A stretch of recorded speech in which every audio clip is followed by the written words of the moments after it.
everyone, you are watching the channel EduCat for NEET. In today's video, we will cover phylum platyhelminths. If you haven't watched the other phylum videos present in our channel, do watch it first. Now let's start with phylum platyhelminths. The organisms present in phylum platyhelminths are called flatworms. Why? Because they have dorso-ventrally flattened body. The dorsal side and the ventral side, both of the sides of a platyhelminths are flat. So they are commonly known as flatworms. Now, what is their habit?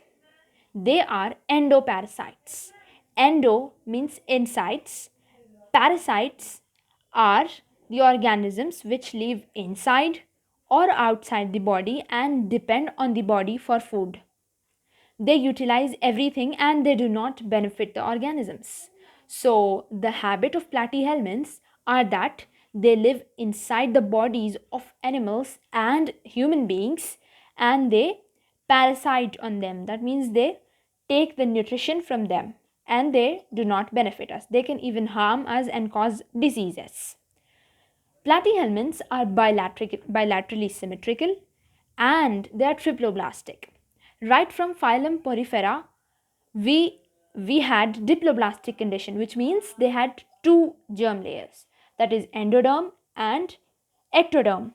For the first time in phylum Platyhelminths, we got the condition as triploblastic, which means we have all three functionally derived germ layers, that is ectoderm, endoderm and mesoderm.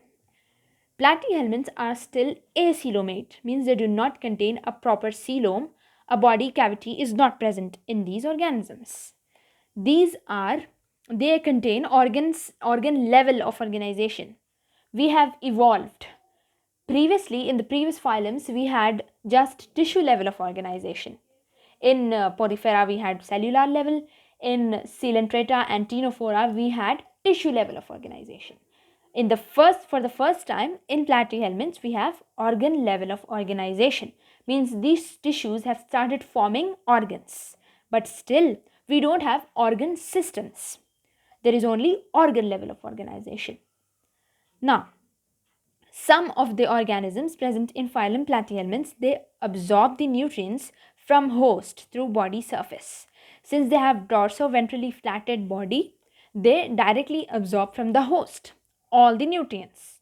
They are endoparasites, right? Now, talking about mature tapeworms. The tapeworms which are adult, fully adult, mature tapeworms, they have many or some progiotids, which means progiotids are the segments contain group of eggs. They have many or some segments which are filled up of eggs.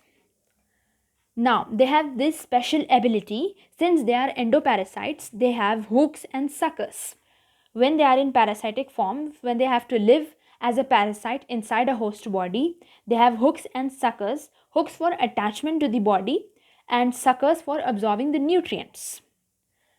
Talking about a very wonderful example of the phylum platyhelminths, which is planaria. The special feature about planaria is it has high regeneration capacity.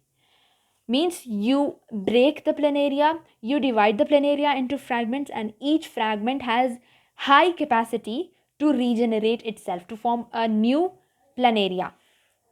Okay, these platyhelminths contain special cells which are known as flame cells. These flame cells help in osmoregulation and excretion in a platyhelminth body.